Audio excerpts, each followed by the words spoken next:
We're in trouble. Nice. How are you?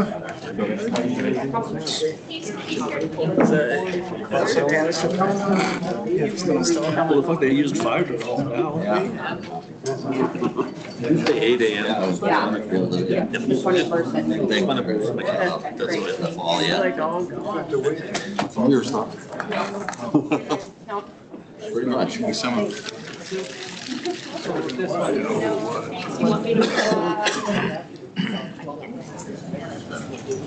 Bill's in. Yeah, I think mine's done that way. You did, even though there's flaws. The dumbest thing. Yes, sir. I keep from touching it, so it works again. He's going to.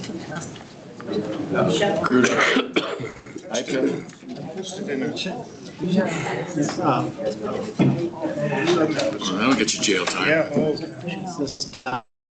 If you're a Republican. Shots fired. Shoot on in.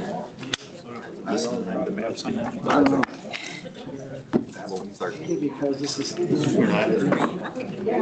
Jamaica, right? get yours updated. Okay, that's this one. Filling Potentially like. ambulance. Yeah, it was all, no. This is way too low. Because every look through it. you're having the same problem. I try to with my buddies about stocks all the time. These are all I can make it one. germane, temporary. Mine, so many people. How many? Yeah, it's fun. Fix one a day, huh? Download. The words are potentially unimaginable. That's a concern. But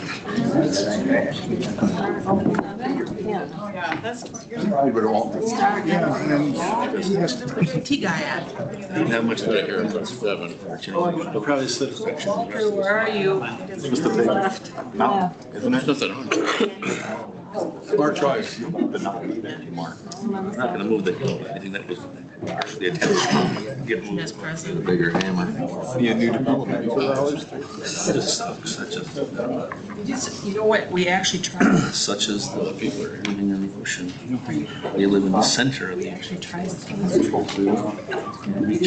There. because I think we're leaving on people. It's pretty close. We don't have any targets now. They want. We're coming back. Sometimes Not North Dakota might be the closest. further fly. Good for sitting next to me, mind you didn't. And then just out of there. That's it. I was here at the last one too. Way we don't start Out there. Pulling them around, They take go with the egg ones. Heavy. You know, I didn't realize that Venezuela, because I used to post a bunch of political crap. I thought that we were going to agree with Russia. It was all up. I didn't realize that Venezuela was participating in war, like and in Venezuela, they made like a whole axis. I didn't know that. Nice whole line. Wife and I had to exchange students. Somebody I would. Sit down. It's been 2 weeks since I went to Venezuela. Yep. I like it.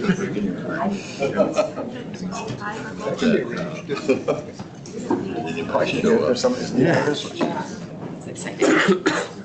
just like 30 seconds or something before you do that. Just We don't just start right in there. this county. I'll that's it. Maybe give me a nod. Email. I'll look for some kind of nod. Yeah. Yeah. Them kids are getting squirrely on. Watch out. Okay, we're good. Just flipped your flipper. Same thing as mine. I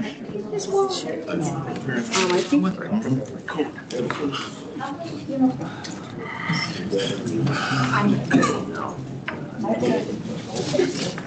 Must be a virus, Connie. She caught it from me. I say, she was next to me and she was doing the same thing I was doing. It could be. We haven't, nobody show up. You can use it here. Fight for it. I do. Especially frustrating. It should continue. So it just doesn't look like, yeah. Okay. Partially broke down. Replace it. Yeah. You want to lay your head down.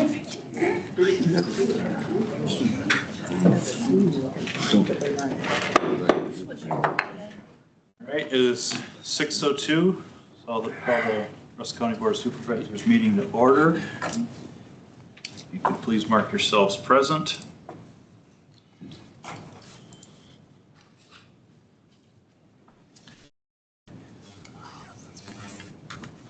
Lois, I'll mark you, is that okay?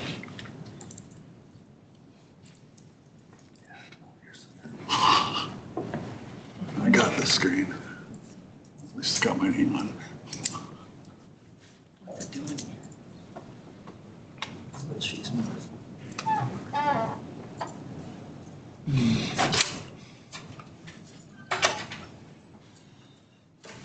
Whoa. She's having the same problem. I have 18. It's right here. You need them too? Can't open any of my attachments. 18 present, we have a quorum.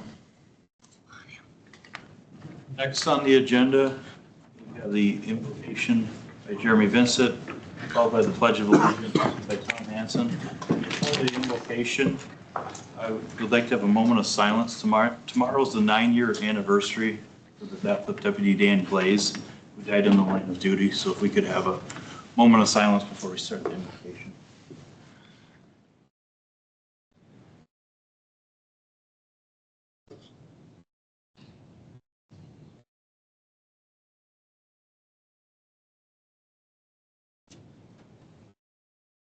Let us pray.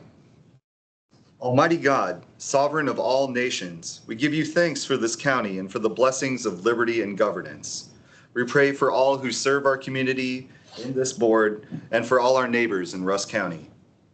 Inspire us with the spirit of honest and courageous leadership and fill us with a renewed sense of public service. In our decisions, grant us the wisdom to uphold the founding ideals of justice and equality for all.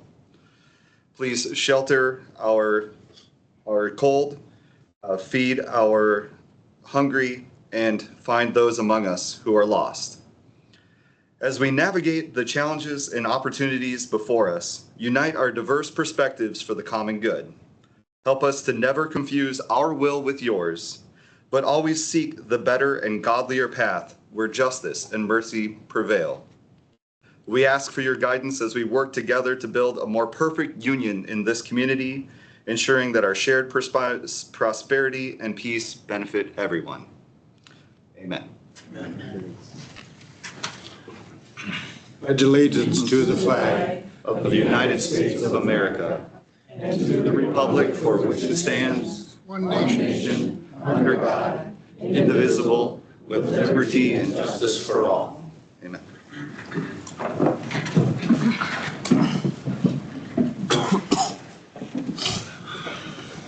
Next on the agenda, we have public comment, limited to 3 minutes per person, maximum public comment of 30 minutes.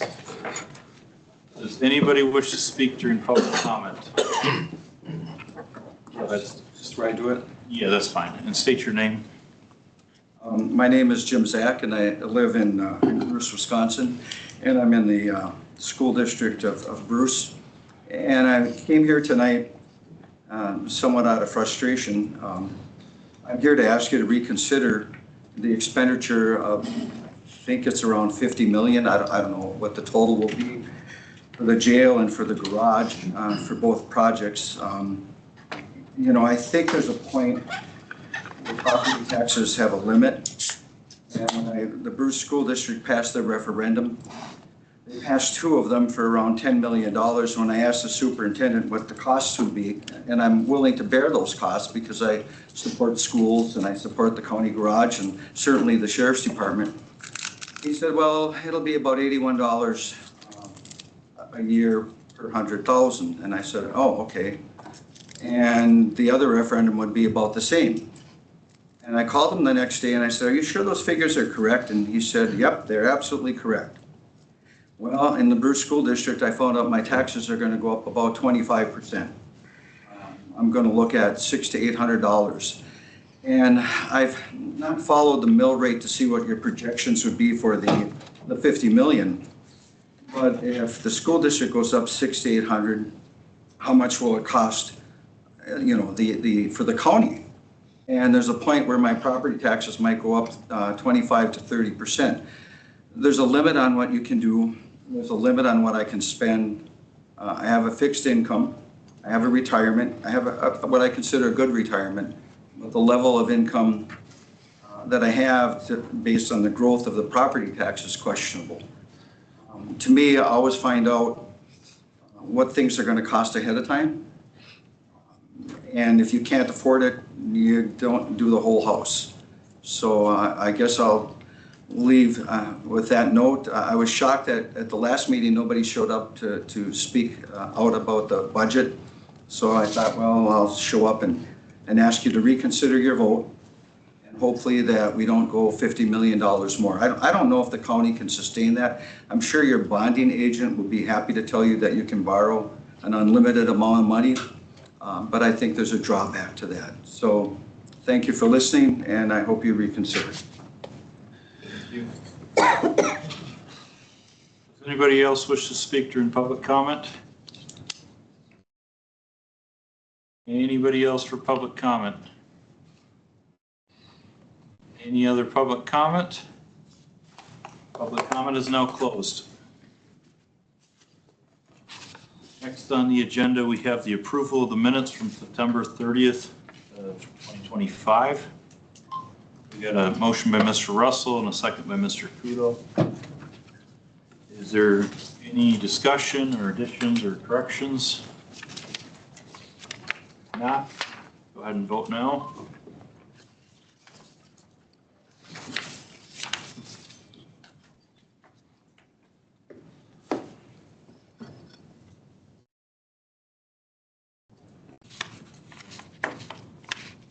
That's good. Yeah.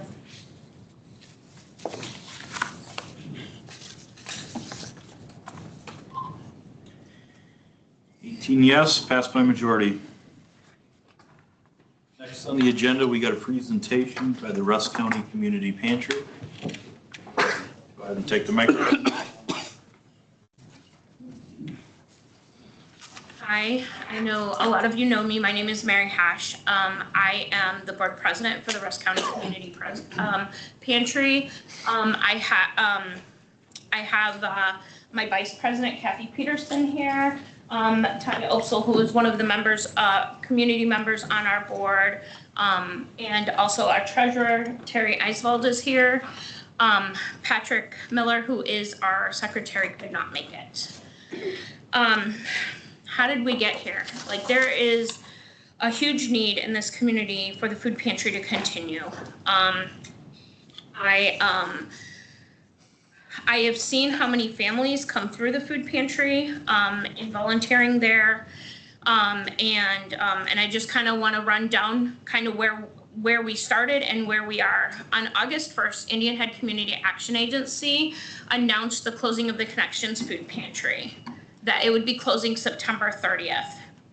On August 20th, Feed My People had their first community meeting here where they came and they said that they would be doing pop-ups. Those pop-ups are very helpful. They are helping a little bit. As between August and October, there was a lot of work put in by a lot of people. There are about 30 to 40 of us that are working really hard to get this food pantry up and going. We have committees and people looking and working on this. They held their community meeting, and one of the things that they said was they would do a pop-up here in Ladysmith. To do the pop-up in Ladysmith, they needed to move the one from Weyerhaeuser to Ladysmith. So they are no longer doing the one in Weyerhaeuser. We have, on August 7th and 10th, we applied for articles of incorporation. We obtained the EIN, and we have created a board. I am the president of that. October 21st, we worked on bylaws and a mission statement. We applied for the 501c3. We have paid for that. We have Tom Tiffany's office helping to expedite that. We are moving forward and trying to get this going. In the meantime, while we are still trying to find a building and while we are still trying to get the it up and going, Feed My People, the pop-ups. You will see we have included the dates here for everybody. On October 1st, we served 180 families. On October 15th, 165, and only 39 of those were repeat families. So we are going, we have been reaching as many families as possible. These posters get posted in What's Up Ladysmith, What's Up Bruce, What's Up Ross County. We have a lot of people really moving these dates so that we get people fed. It's a really huge project that this is. I wanted to give you a little bit of statistics here. So we can move on to the next one. In 2019, according to Feeding America, we were at 79% below the SNAP and other nutrition threshold of 200%. Our annual food budget shortfall was $842,000. That is just for Ross County. In 2020, and I use that date specifically because it was the year that everything closed, our shortfall that year was only $688,000. Even with everything closed, even with the pandemic, we were doing a little better that year. 2023 is the current data and the last data that we can get. We're at 1.28 million. That's staggering. That's like doubled in 2 years or 3 years. There are a lot of families that are really struggling in Rusk County. And this is not just a Ladysmith problem. This is a Grant Township problem, an Atlanta Township problem, a town of Richland problem. This is a town of South Fork problem. It is the entire county. It is not just one area. And while we would love to continue to have the food pantry here in Ladysmith because it is essential, even you guys come here for your meetings. I am open. I am open to suggestions. So what's next? We have kind of really, put a lot of work in. We are waiting on the 501c3. That can take a couple of months to get done. We have a bank account, a building. What we have been told we need is 15 to 2,000 square feet. Short term, we just need something so we don't lose our equipment. The TFAP grant equipment that was purchased for here in Ladysmith is currently under Feed My People. They have moved that equipment. We know that one piece of equipment is already gone. If we do not have a building by the end of December, they're saying they're going to start farming that equipment out. There's a lot. We have commercial upright freezers, commercial upright coolers. We have a 6x6 freezer. It's a lot of equipment, and we know that. But we need to keep as much of that here as we can. Those are not cheap pieces of equipment. Fundraising, we have fundraising going on. We are going to be doing a fundraising event at Winter Magic. When I was on the TV and I said, we are going to ask people to dig deep, we are going to ask people to dig deep. We are going to ask every business in this county. And we are hoping that everybody will be able to pitch in a little bit, because what we can do with a little is amazing. We have other fundraising events that we are working on to be able to do some of the things. One of the things that I want to point out and that I did not put on here was that once we get the food pantry up and running, we have to get grants. We have to have funding in order to purchase food. We have to purchase the food that comes here. And so a lot of people, I think, have a misconception that we are not, that food just comes to us. It does not. We have to pay for it. And Feed My People is one of those vendors that we pay for the food. Moving on, there's a DATCP grant that we will be applying for. It is due November 5th. We are going to apply for that, even though we do not have that 501c3 done, with the caveat that we will be getting that. We're going to apply for any food grants that we can.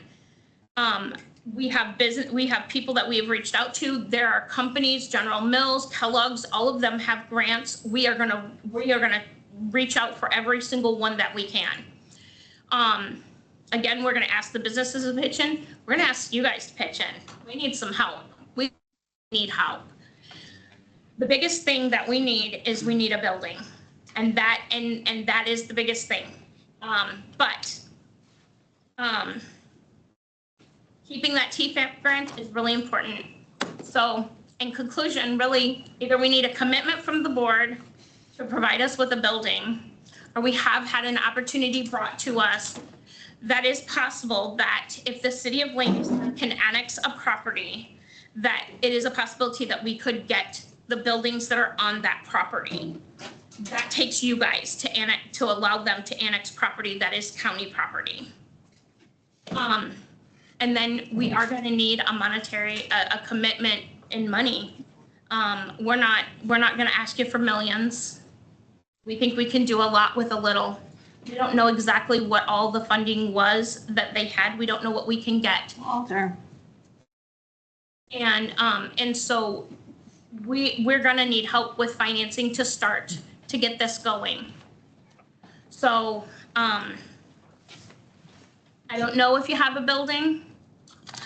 I don't know if you have a space that will work for us, but we're asking. Any questions for Mary? It's a possibility I have. Go ahead. Mr. Vincent? Yeah, Mr. Vincent, I'm supervisor from District 14 down in Rusk, the very corner of the county. I've seen a lot of news articles saying that there is going to be more food pressure coming November 1st. Do you guys anticipate, do you guys have any kind of projections about how that might affect your numbers next month? Right now, we're expecting those numbers to probably triple. I'll be honest, I am familiar with a lot of people in the county who utilize SNAP benefits, who utilize things. And it's a lot. And I don't know how we're gonna meet that need right now, because what we're getting in a box of food for a food pantry typically is supposed to meet 2 to 3 days of need. They're not getting anything in November. You have how many days in the month, and you have children in homes where there's not gonna be a whole lot. And yes, the school definitely feeds the kids breakfast and lunch, and we have that backpack program, but there's gonna be a lot of kids that are gonna be hungry. And I'm gonna be totally honest with you, the majority of the people that I see at the food pantry, the majority of them are older ladies. There are older ladies. There are older people whose husbands have passed, and they're on their own, and they're living on fixed incomes. That's just hard. It was hard to watch that. And that is the majority of what I've seen. We do get families, and there definitely were families in these pop-ups. But it's gonna get harder. It's gonna get worse. And projections I'm hearing as far as like when the government could possibly open up are not sounding great. We're gonna have people that are going to be doing stupid things. Mr. Ziesler? You mentioned you're looking for a building. Does that require a parking space, huge parking spaces, or is it just a building where you keep your equipment and 1 or 2 cars? We need to be able to pass food out from there. So typically, we need people to be able to come in and leave. With vehicles? With vehicles. And we need to be able to get trucks in. So a lot of the food is delivered with trucks. One of the things that they said we needed was loading dock. We can work without a loading dock. Anita has worked without a loading dock in prior places that she has been. We can make it work. Ms. Voss?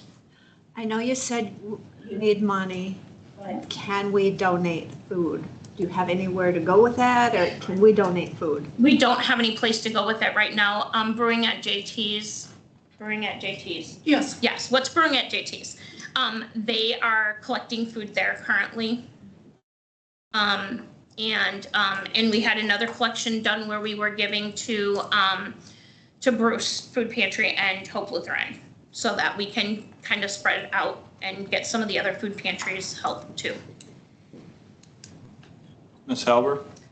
So this is kind of a follow-up to Tony's question. Do you have the specifications of what you need for a building? Because I know like one of the buildings that was offered, you couldn't get the freezers in, right?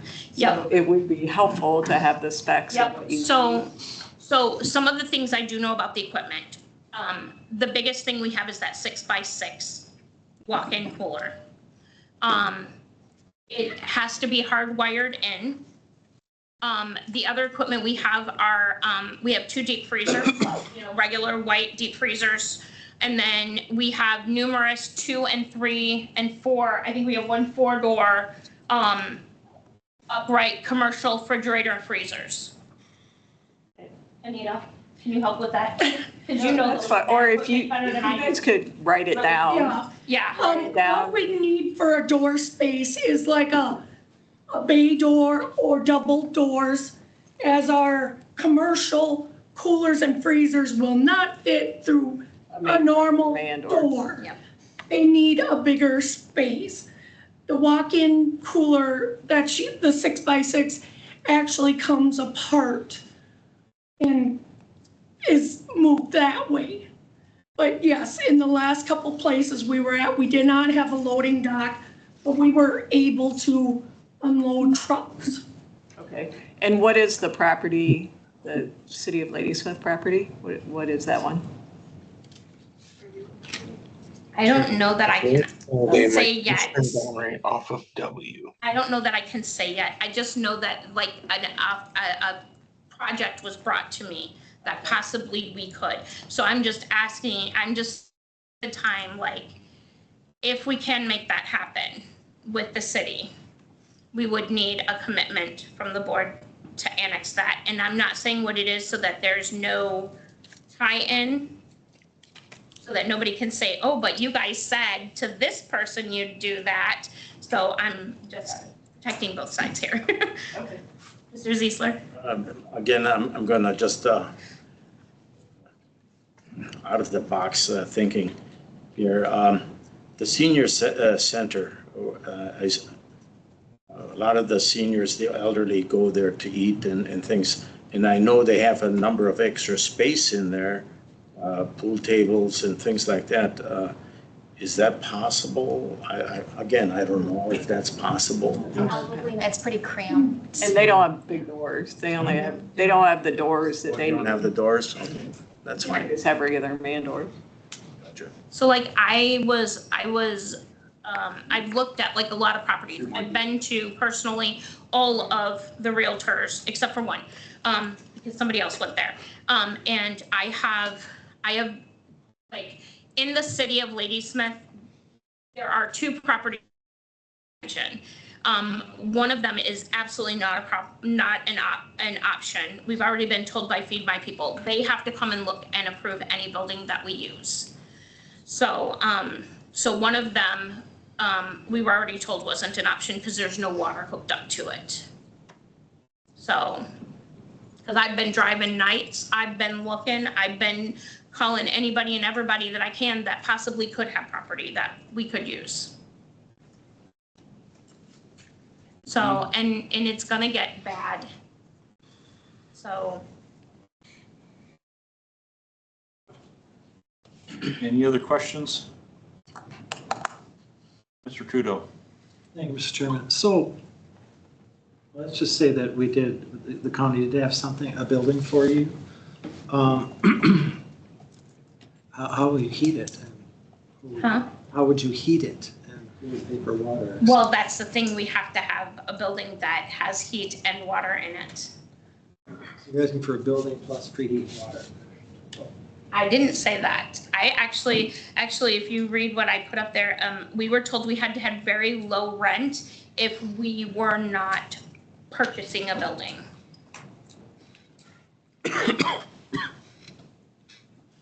And so low rent and low or no utilities is what they told me if we were utilizing a building that somebody was giving us. And I know what that sounds like, Mr. Kudo. I literally said, how do we do that? I literally said, you expect somebody to just hand us a building and say, here you go. I don't think I don't know how that happens. I'll be honest. I don't want to say I don't think that, but I just want to say I don't know how that happens. And that's what we were given with direction. And they said it was going to look different in every community. And so I haven't been to other places, you know, around here like Eau Claire and Chippewa Falls and Rice Lake to see what they have. Let me ask you this then. So, in other words, you need a building, but not afford for heat or water. Correct. We don't have anything right now. We are applying for that grant. That's due November 5th. Once we have the 501c3, then it will make it a whole lot easier for us to get grants and to apply for grants. Which would help you pay for Which will help us pay for all of the stuff, which is what we're hoping.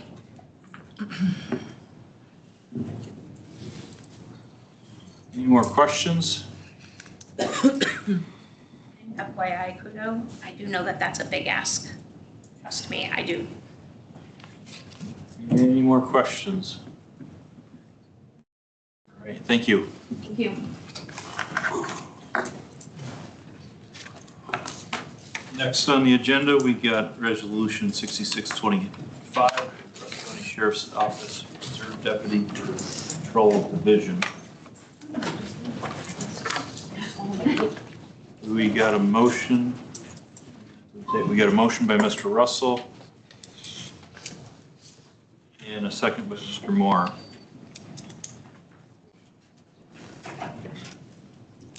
Okay. So this resolution is similar to one that was passed a few months ago or a year ago for a reserve deputy in the jail. And so what the Sheriff's Department is looking for is being able to have reserve deputies on the road side. We did have discussions, HR, the chief deputy, and the sheriff about burnout with mandating deputies in. So the openings are posted, and ideally, based off of seniority, a deputy will voluntarily want a shift. If that doesn't happen, the Sheriff's Department would like the opportunity to then contact a reserve deputy before having to move to mandate someone to come in and work that shift. So this is what this resolution is asking for. It's not an extra position. It's not another position. This person would work like more so on call like they do in the jail, and the reserve deputies in the jail are typically filling in, you know, during holiday season and when people want time off for hunting and summer vacations and things like that. So if anything, this might save us some money. Yes, it would likely save us in overtime. Any discussion? Mr. Vincent. Yeah, Mr. Chairman, do reserve deputies get the same amount of training, and do they have similar qualifications to the deputies who would ordinarily be doing these patrols? There's something in there too that they have to work so much, like a shift a month, or I don't know what we exactly put in there, but that way they can maintain some of that as well. So they're not losing that training or any of that stuff. Mr. Willingham. Thank you, Mr. Chairman. We're in the preliminary process of starting negotiations with the road officers for their contract going forward.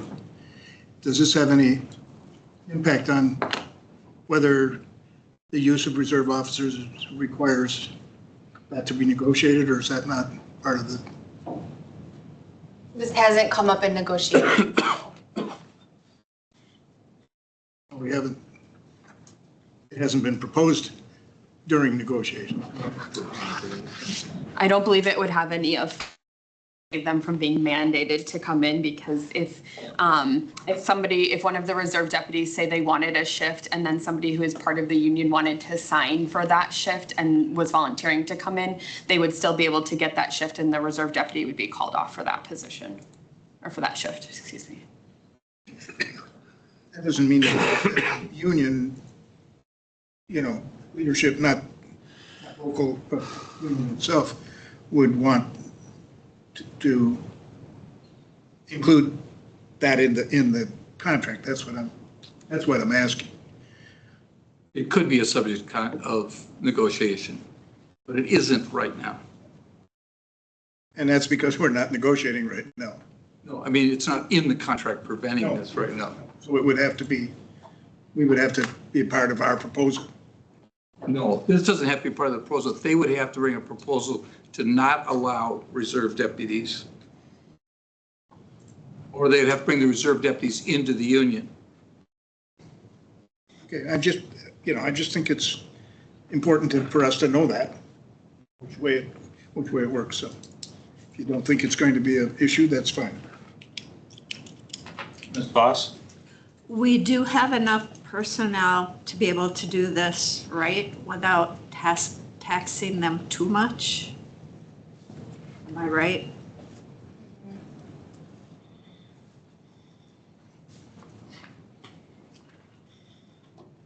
All right, any more discussion? Any more discussion? Not, go ahead and vote now.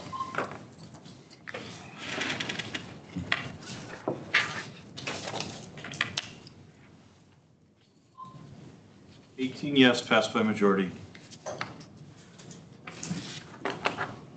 Next on the agenda, we got Resolution 6725, Rusk County Sheriff's Office Schedule of Fees.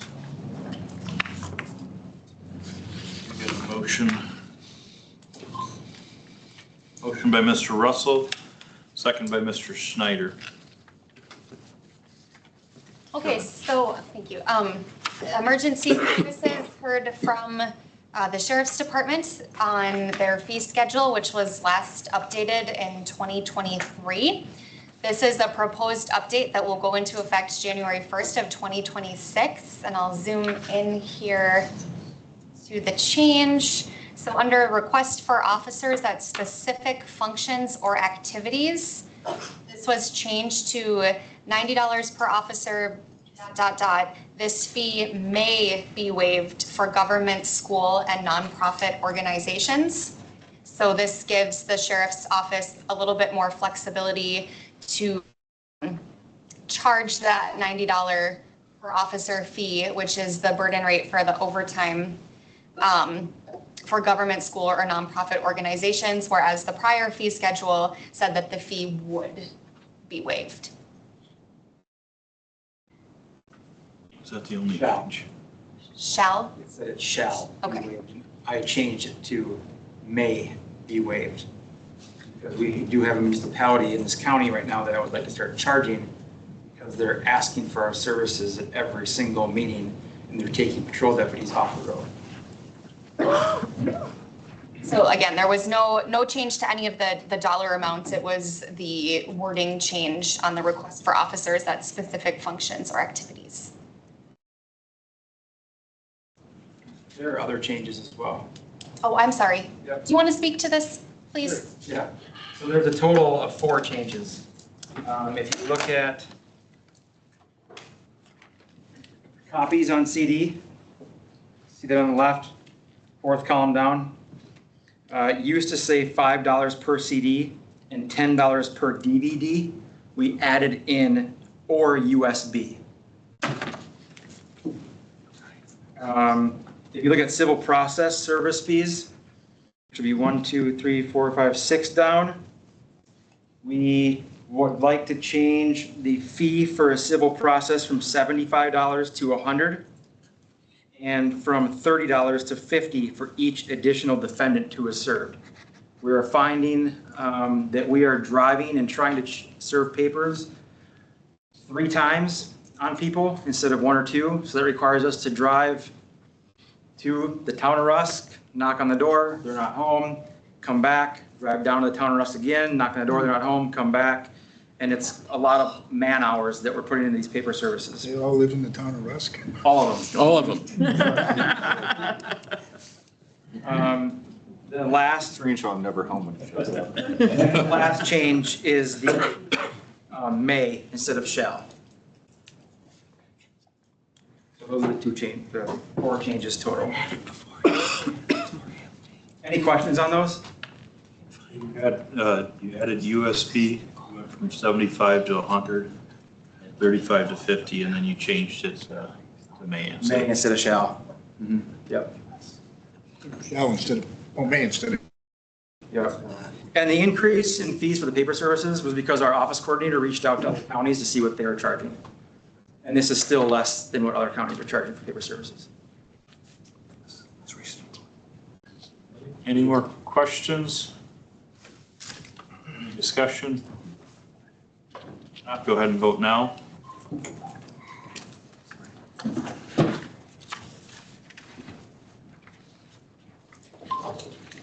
Yes, passed by majority.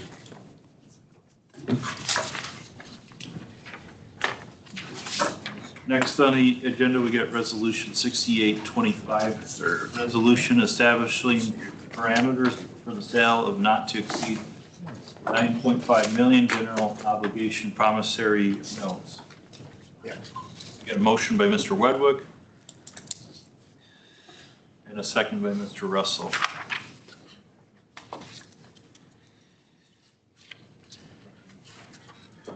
Okay, so I'll preface this by saying that Justin Fisher from Baird, he had another commitment today that he had to be in person, so he's joining us virtually if you guys have any questions. So this is kind of the follow-up to last month. You passed a resolution not to exceed 49.5 million. The bid documents are currently being worked on. They will be presented to the ad hoc construction committee the second week of November. So this is the first borrowing package that's being presented to the board. It's for $9.5 million. And the parameters resolution, the long multi-page resolution, essentially says that the resolution would give the authorization to issue general obligation notes in an amount not to exceed $9.5 million to finance the costs of the $3 million every other year borrowing that we do so we can run our highway department, and then money allocated to pay our general fund back with bond proceeds. You guys passed a reimbursement resolution in 2022, and then any of that leftover money then would be appropriated to either the highway construction project or the jail construction project if the board so chooses to accept the bids that come back in December. So what the parameters resolution does, if this is approved, it locks in borrowing terms and it secures the external financing for the above mentioned projects through the sale of these notes. So the resolution would authorize designated officials, which are either myself, the finance director, or the assistant finance director, to accept a purchase proposal from Baird, provided that the final borrowing meets the parameters that are set within this resolution. No proceeds from the notes will be used to fund day-to-day operational expenses of the general fund or any special revenue funds supported by the property tax levy. A portion, as I mentioned, of these bond proceeds would be used to reimburse the county's general fund in accordance with Resolution 4522, which is that reimbursement resolution that the board passed. So that being said, Justin, was there anything else you would like to add for the board?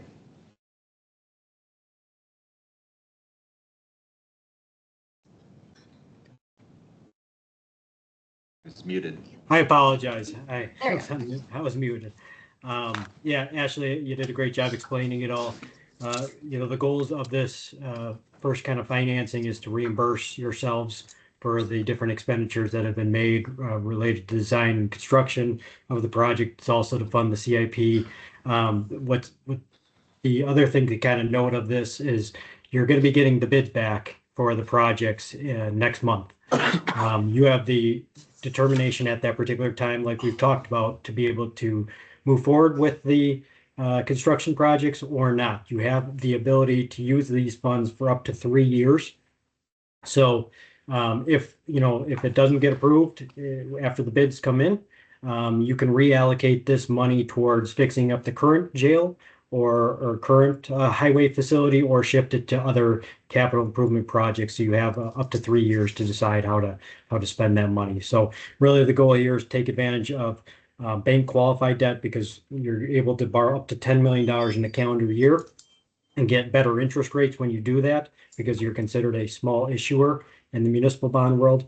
And then you would reduce the financing for next year, assuming that the construction projects occur. If they don't occur, again, we won't be doing the financing for those construction projects. So that's going to be determined at a later date. So this is kind of just the first kind of piece of the puzzle. We've got the bond rating call tomorrow. So Ashley, myself, Tanya have been looking at all their questions. We've been reviewing all that, getting that all put together. We're in good shape there. We'll be answering a bunch of questions about the finances, the long-term capital borrowing plan, and ultimately they'll recommend a rating. As we've talked about, the rating was upgraded by the rating agency back in 2024, because the county's been doing a good job with all the finances and long-term planning. So that was excellent news there. I don't anticipate any change based on our discussion tomorrow. And then we'll get the rating back in a couple of weeks. And then once we get that back, we'll be ready to go out to the market and sell the notes. Great. Mr. Willingham. Thank you, Mr. Chairman. I just have one question. In the event that the board would decide not to build, are we allowed to bond for the cost of designing a building we're not going to build?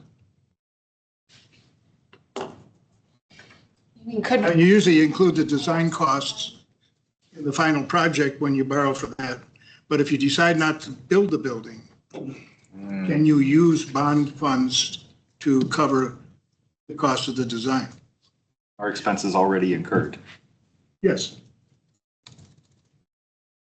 So I don't, Justin, jump in if I'm incorrect, but I don't, if the body decides not to move forward with highway or jail, I don't believe we can pull bond proceeds to reimburse ourselves, because we never went through with building either project. That's my understanding. Right. And yeah, so I think we all need to know that for an informed decision. Yes. So typically the way it's done is you do have the ability to reimburse yourselves for any type of capital expenditure, which in this case was related to design and getting the plans put together, et cetera. So you do have the ability to reimburse for those costs. Typically, you're doing that with the building being done. So it'd be rare not to do that, but you do have the ability to reimburse yourself for these type of expenditures, because it is related to capital items.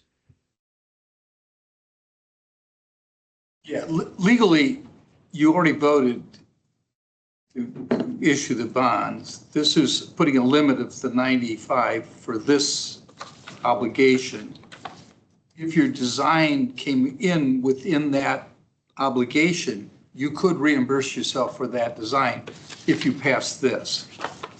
But reimbursement, it's not, you don't have to spend the 9.5 million. Correct.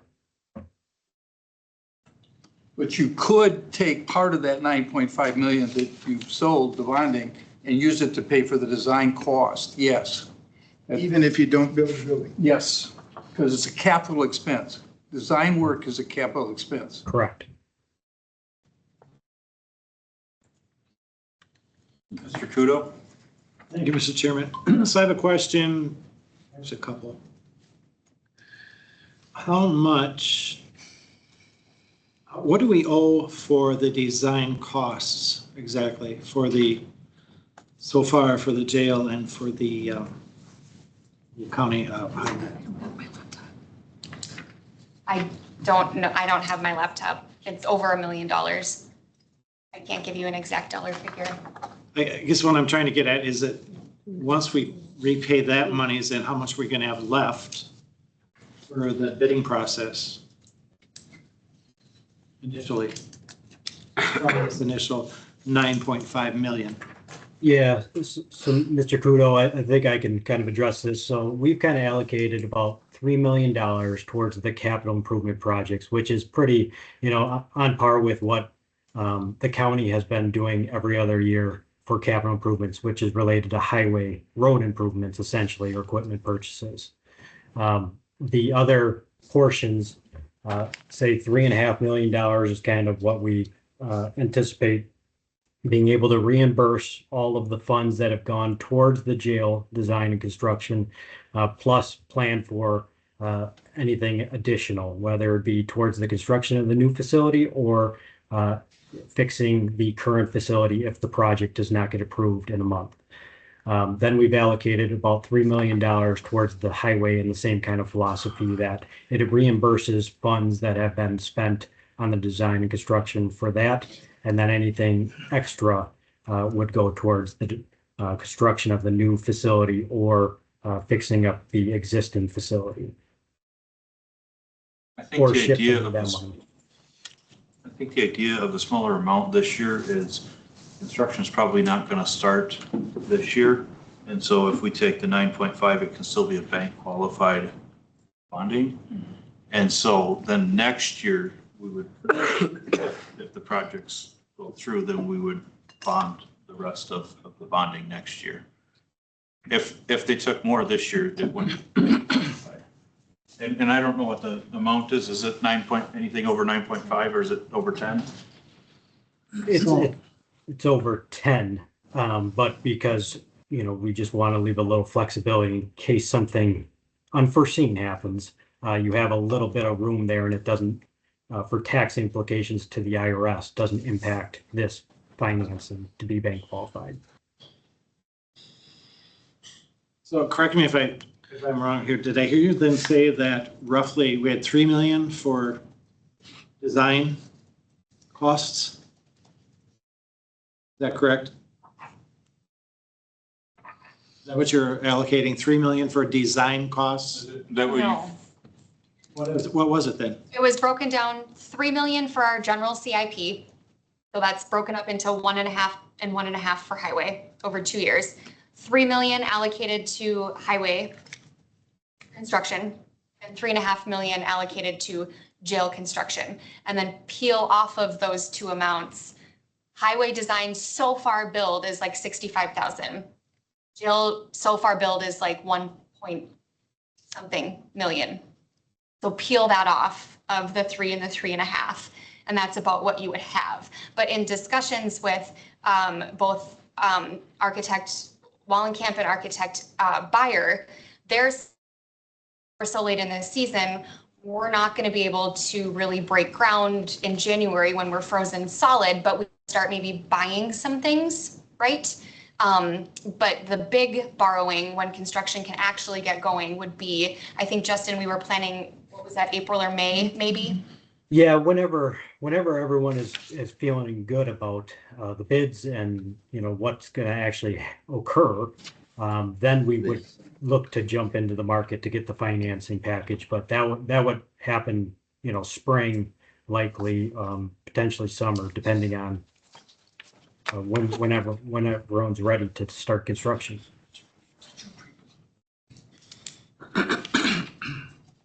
So,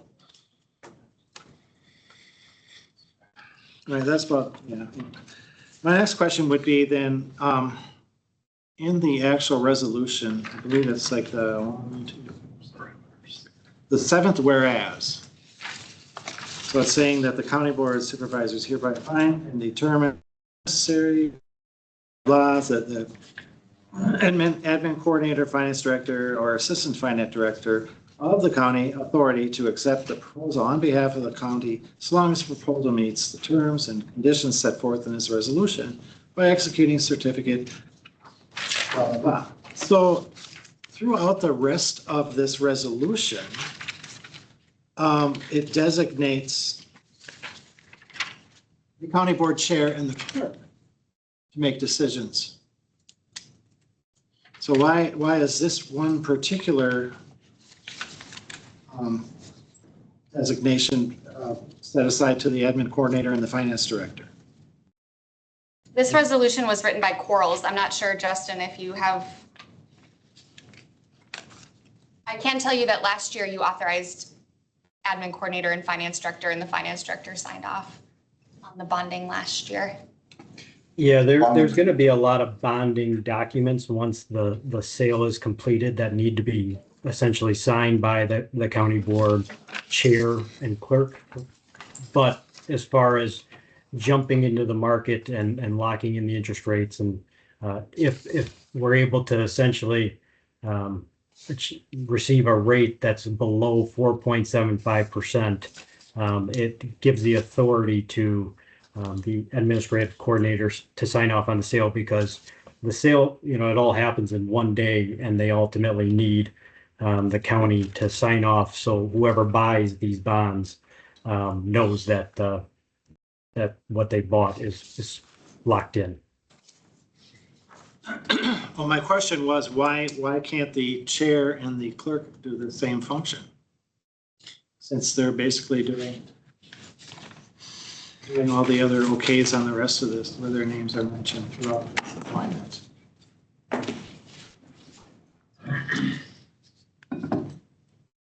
Yeah. Well, legal point of, you could have the chair do it too. You could add that. Yeah. The concept is you have to have somebody that can turn it fast, because the bond market jumps every hour almost. Right. So that's why he has it that way. That's the only reason, because you have to approve all of this and the chair has to sign off. You don't have a bond, you don't have an obligation unless the chair signed off on it. You're just saying, they can call, say, okay, we're ready to go. The interest rate is 6.5. We're not going to do better than that. So bang, let's buy.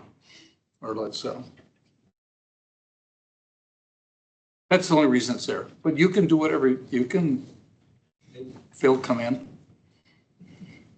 Yeah, you could have Phil come in. He definitely wants to sign that one. Yeah, well, and part of that too is like myself working a day job too. It'll be harder for me to come in on a spur of a moment.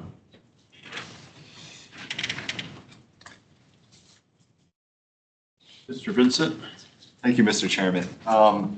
My question to you, and I think also Mr. Fisher, is piggybacking kind of off of Tom Kudo's questions about the whereas and who would sign these bills.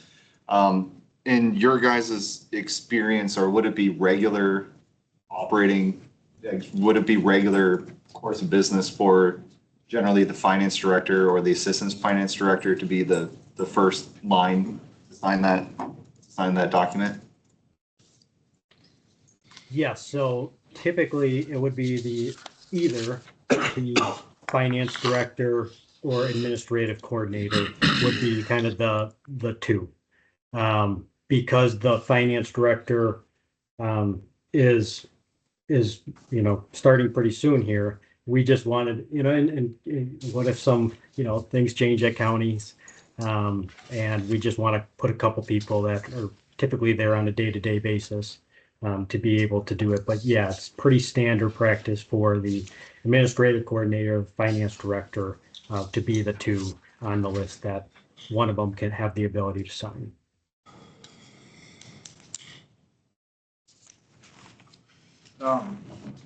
Justin, so you said, mentioned our upgrade, Yeah. Our upgraded bond rating. Correct. We take this bond now, and it's a April bond again. You have to go through a bond rating process again, and could this potentially, now we have another 9.5 on the books, affect that bond rating? I know how like a credit rating works for buying a home or whatever, but I'm not 100% familiar with how the bond rating gets its numbers from. Yeah, so it's a good question. I mean, so when we have our discussion tomorrow with Standard & Poor's, who's the rating agency for the county, they are getting an update not only what's going on with this financing, but they're also asking about what may happen in a couple of years from now. And they're taking all of that into account into their bond credit rating. So unlike your personal credit rating, where it's kind of like you purchase something, it's kind of based on that particular instance. They're looking at it from a holistic view to say, okay, well, if that project gets approved, we need to kind of take that into consideration now, or give some guidance to say it may impact your bond credit rating if you do that financing into the future. Now, the way we've kind of laid it out to take it, in incremental steps versus one huge financing is again based on experience and trying to make sure that we take this in bite-sized chunks over the next couple of years as we're paying down existing debt as well. So yeah, it's a good question. It's really they're looking at everything, not only this financing, but in the future as well. And so they kind of prefigured the 49.5 then when they give you the bond rating tomorrow, or when we they communicated to them in the past that the county's considering these larger capital items. They've known about it for several years, and Ashley was on the last rating call where we kind of went through that this is a possibility. Again, it's going to require county board approval, but we are planning for it, not right now, because again, they want to know that we're forward looking, we're planning for the future, we're not just looking at today. So they are fully aware that the county was considering these projects into their last bond credit rating, and they still upgraded the county. Mr. Kudo? Thank you, Mr. Chair. So it almost seems to me that this resolution is kind of like the gateway to commit us to the 49.5 million or whatever. And I am not for that. I still believe that, okay, so we just heard tonight from a taxpayer that he's facing quite a large increase on his taxes because of a levy with the Bruce school system. We just heard about the pantry because they don't have money and they can't support going on, and they need help with that. And then you want us to go ahead and commit to $49.5 million worth of money essentially to build a combination project, which you're saying here collectively, the project. And I just don't see how the people of this county can afford that. I've talked to a lot of people, not just from my own constituents, but also from people in the city of Bruce, people in the city of Ladysmith. Nobody really cares about the jail project. And as Supervisor Vincent suggested at the last meeting, why don't we separate these two? It got voted down, but personally, I feel that that is the correct way to go on this. And because the project for the county shop is way less than half what it costs to build the jail, I would suggest that that should be the first project we go with. I'll give you a few facts about our highway infrastructure, just to let you know what's going on here, in case you didn't read the email that I received. So we have 255 miles of county highway. 175 miles of that needs paving work. Average PASER rating for that 170 miles is a 4.25. That's on a scale of 1 to 10. The goal was to replace 13 miles per year. The county is only allotted enough money to replace 5 or 6 miles. And that's a full depth replacement per year. So if the county were to actually replace 13 miles per year, the average budget for that needed would be 3.6 million. And like I said, the last 4 to 5 years, the county only has a budget of 1.5 million. So we have a $48 million backlog in pavement improvement, a pavement that's over 20 years old in this county, and the majority being in our county system. And it just makes no sense to me to move ahead with the jail project when our infrastructure is in that bad a shape. So, Mr. Willingham, I'm going to suggest, and I'm going to tell you right out, I'm going to vote no on this, and for the reasons that I said. And I'm not going to tell anybody else to vote the way I vote, the way you do, but I am going to vote no. Christina. Mr. Freeman. Thank you, Mr. Chairman. My first question is purely procedural. On the resolution, it says majority vote of quorum. Is this a 3/4 vote? No, it is a majority vote. It is a majority because the last. You voted last time. Then my second question, kind of to piggyback off Mr. Kudo's question, if neither of the two projects that 49.5 million represents doesn't go through because the bids or whatever, does that mean it could go toward highway projects and reimburse costs already incurred? It could, because the way it's listed in here is for capital. So instead of, say, a $3 million for highway, it could be, whatever, say, 8 million for highway. Yep, so typically what we do is after the bonding is authorized, then we bring another resolution forward for the board to officially say, this is how we're spending the bond dollars.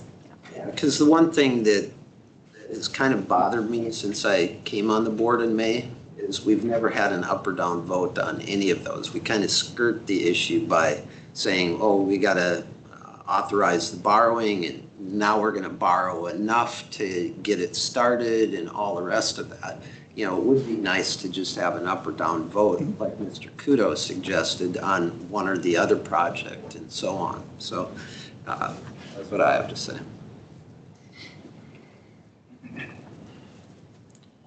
Any more discussion? Any more discussion? If not, you can go ahead and vote now.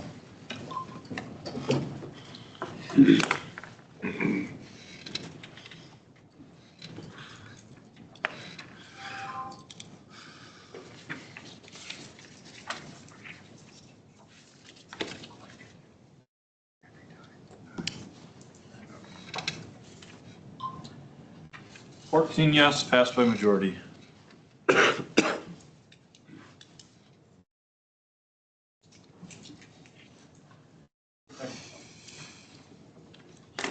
Next on the agenda, we got resolution 6925, approving the 2026 cost of living adjustment for the established wage scale for general county employees.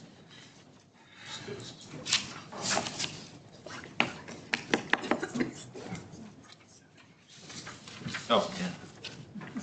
Somebody like to make a motion? We got a motion by Mr. Russell, second by Mr. Wedway. Okay, so originally this was brought to the Personnel Committee a few months ago, kind of at the start of the budget cycle, with the budget that we had last year for 2025 and kind of what the outlook was for 2026. The Personnel Committee said, you know what, we're not really comfortable forwarding a resolution to the board at this time, but we will recommend to the Finance Committee if they can make it work to look at a cost of living adjustment for the general staff.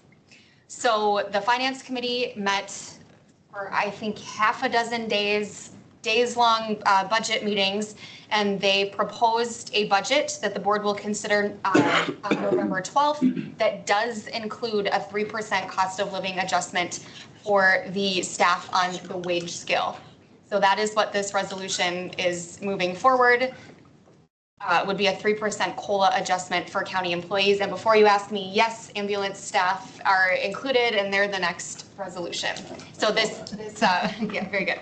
This doesn't apply to anyone under union contract, any of our contracted positions, elected officials, temp, casual, seasonal, or limited term employees, or those departments or employees that are paid per diems or that are specifically designated by resolution. So for example, the medical examiner's office, all of their wages are set per a resolution, so this does not impact those positions. I would say too that during the budget process, this was included into the budget. Or like last year we came and we had, we ended up by bringing the resolution for the cost of living, but at the same time we were talking about, you know, eliminating 6 positions. Right now with current positions, this is in the budget. We were able to get a budget that works. We'll bring in next month. And so I think that it's doable this year and probably necessary. Mr. Meyer? So just to lay it out there, being the budget's gonna be coming next month. So this ended up, and don't hold me to the exact amount, but it's affecting the budget in the neighborhood of $153,000 with what we get reimbursed in certain departments with grant funds, Medicare, those types of positions. The overall budget is still as was proposed to you guys last month. In roughly 1.2 million coming out of general fund. So it is still in that neighborhood. We were able to scrimp it down a little bit more from what we originally showed you guys, but not a lot. And I'm not sure how many of you have seen it yet. I think it was emailed out too, but the proposed mill rate is $6 for 2026. Any more discussion? Any more discussion? If not, you can go ahead and vote now.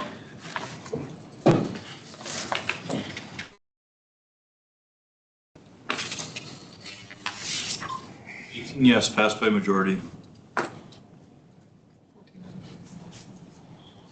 Next on the agenda, we got resolution 75, approving the 2026 cost of living adjustment for ambulance service staff. We got a motion by Mr. Wedwick, and a second by Mr. Willingham. Okay, so same concept. We brought this to the personnel committee. They said the same thing. We're really not comfortable passing this on until we know where the budget sits. So the recommendation was sent to finance to, you know, if you can make it work, put a cost of living adjustment in. So it's the same thing. It's a 3% cost of living. The EMTs and EMRs, the base rate for EMRs would go up to $1,675, for EMTs $1,990.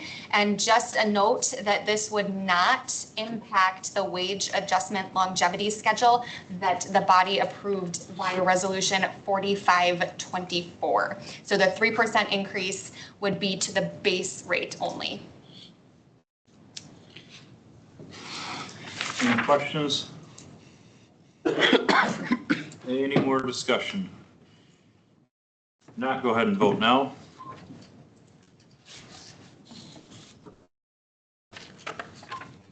Yes, passed by majority. Next on the agenda, we got resolution 7125, Forestry Revitalization Act. We got a motion. Motion by Mr. Vincent, second by Mr. Schneider.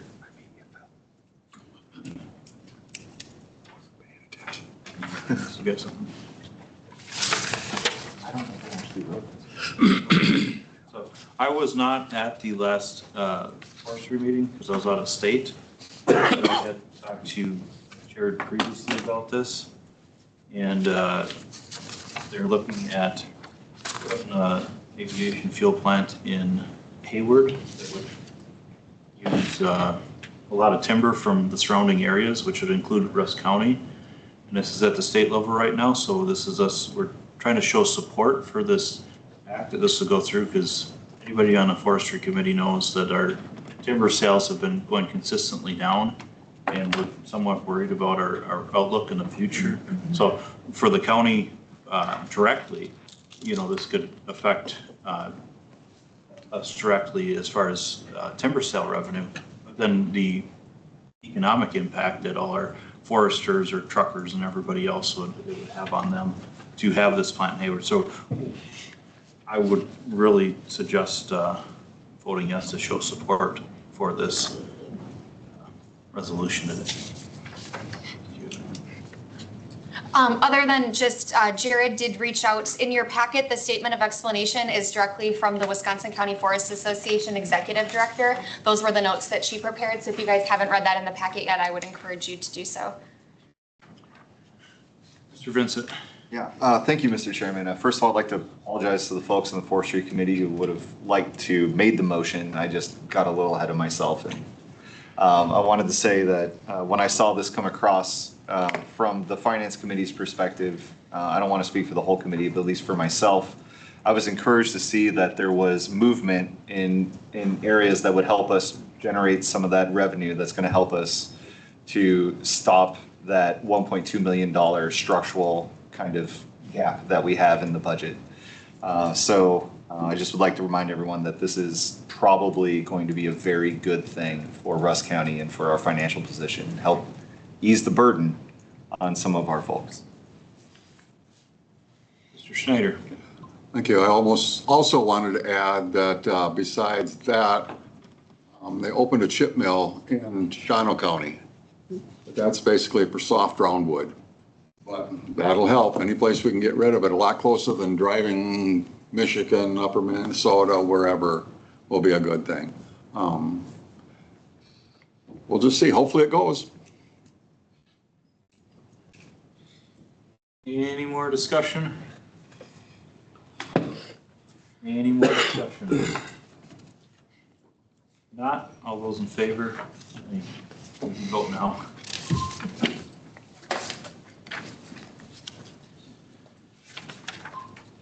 $18 yes, passed by majority.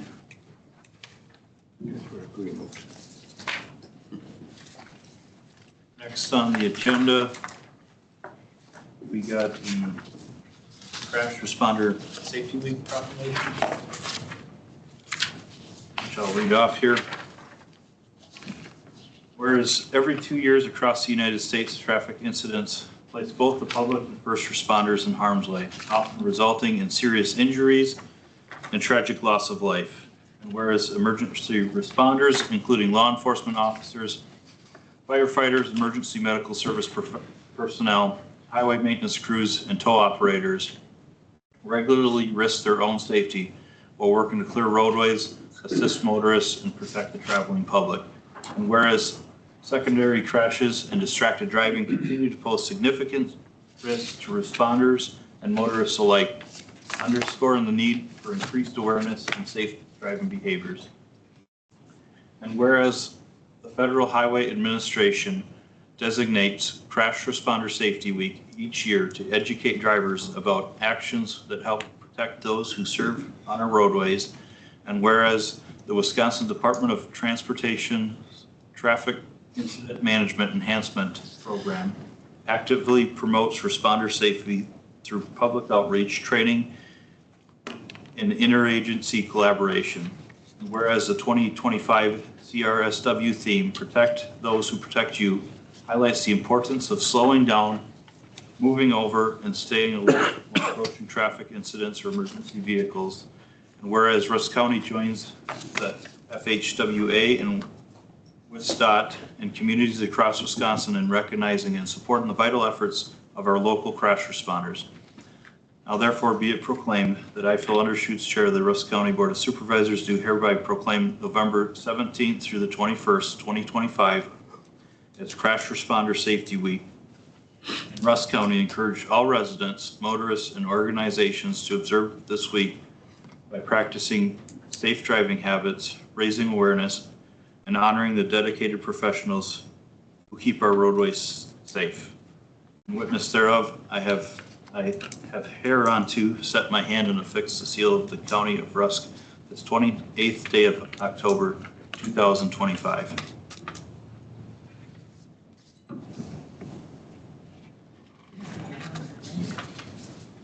Resolution, no.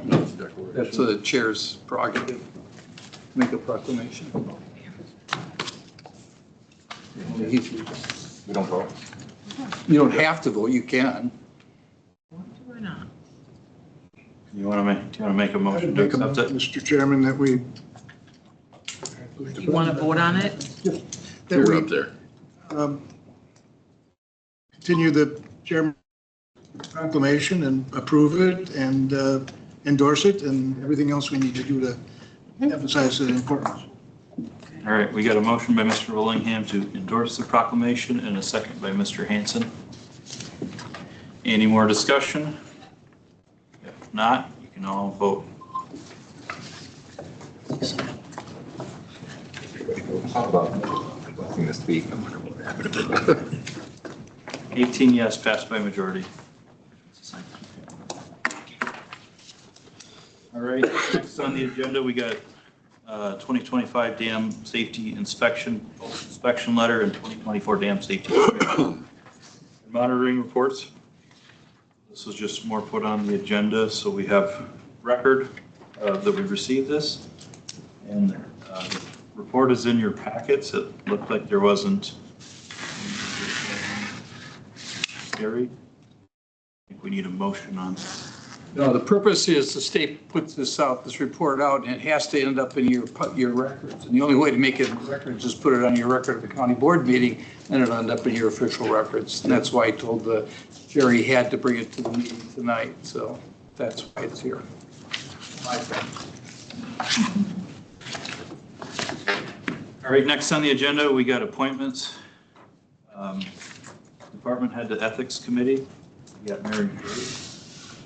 Somebody want to make a motion? By Mr. Meyer, second by Ms. Albert. Any discussion? If not, you can go ahead and vote now.